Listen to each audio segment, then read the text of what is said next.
The Disney Wish is the newest addition to the Disney Cruise Line fleet, arriving with massive expectations and a marketing campaign to match. Booking a stateroom comes with a premium price tag, meaning families are committing a significant portion of their vacation budget to this specific experience. But when you look at the reviews from veteran Disney cruisers, a clear conflict emerges. Many are reporting unexpected operational friction once they step on board. These returning guests are judging the Wish against a specific baseline, the older Dream and Fantasy class ships, which are known for their reliable, intuitive design. The trade-off comes down to this. The Wish sacrifices the seamless layout of those older vessels in exchange for massive scale and exclusive first-of-their-kind attractions.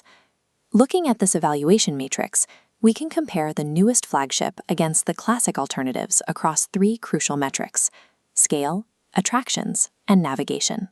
Booking the newest ship simply because it's heavily marketed, without understanding these three trade-offs, puts your hard-earned vacation time at risk.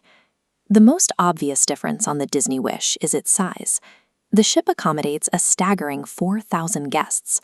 That capacity allows Disney to build much grander, more ambitious dining and entertainment venues than they ever could on previous vessels.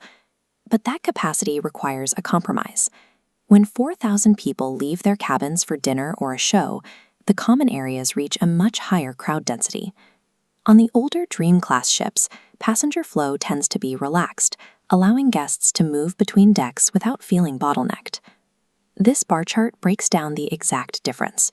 You can see the specific space-to-passenger ratio on the Disney Wish compared directly to the Disney Dream. The math shows noticeably less square footage per person.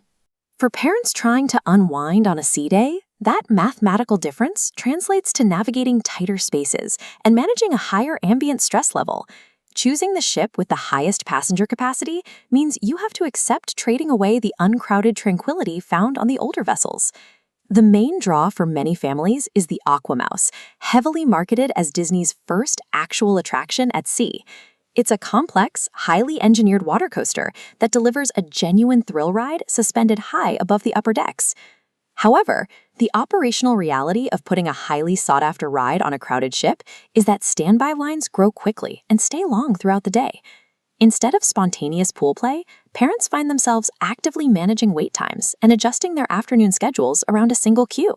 When you look at this pie chart mapping a family's afternoon, the vast majority of their time is consumed by standing in line for the AquaMouse, leaving only a tiny sliver for the actual ride. By contrast, the classic fleet relies on traditional water slides and open splash zones, creating a low-stress pool deck where kids can rotate through activities without long waits. Prioritizing cutting-edge onboard thrills means your family must be willing to take on a heavier daily logistical burden. Beyond the pool deck, the most consistent complaint logged by veteran cruisers is the high cognitive load required simply to navigate the Wish. The classic fleet utilizes a flow-through deck layout. Walking from the bow to the stern is a straight, intuitive path on nearly every level. This deck schematic shows how the Disney Wish abandons that straight-line flow. Instead, the ship is broken up into highly themed, compartmentalized mini-zones. Because of this design, the central corridors frequently terminate in structural dead ends, forcing foot traffic to stop and turn completely around. Navigating these roadblocks day after day significantly increases walking times and often leaves guests feeling frustrated as they try to reach dinner or a show. That compartmentalized design also extends to the ship's merchandise strategy.